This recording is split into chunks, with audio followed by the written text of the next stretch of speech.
తములెందరూ ఉప్పుకు గతి లేక చిప్పబట్టుకొని చెయ్యి దాపుతరయ్యా లోతైన రాతి గుంటల నుంచి సీము నెత్తురులు పొంగుకొస్తాయ్యా కుమారస్వామి ఆలయమైతే వారము రోజులు మూతబడుతుందయ్యా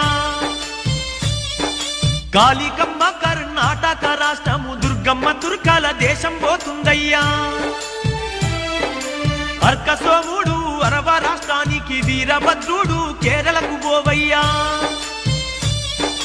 వేదాలు చదివే బాపనోళ్ళంతా బానిసలుగా బతుకులెల్లా తీస్తారయ్యా ఓ భక్తులారా నా భక్తులారా ముక్తి మార్గములోన మీరు నడవండయ్యా ఋతువులన్నీ గదులు దప్పిపోతాయ్య పంటలతో పాటే తెగులు పెరిగేనయ్యా వేప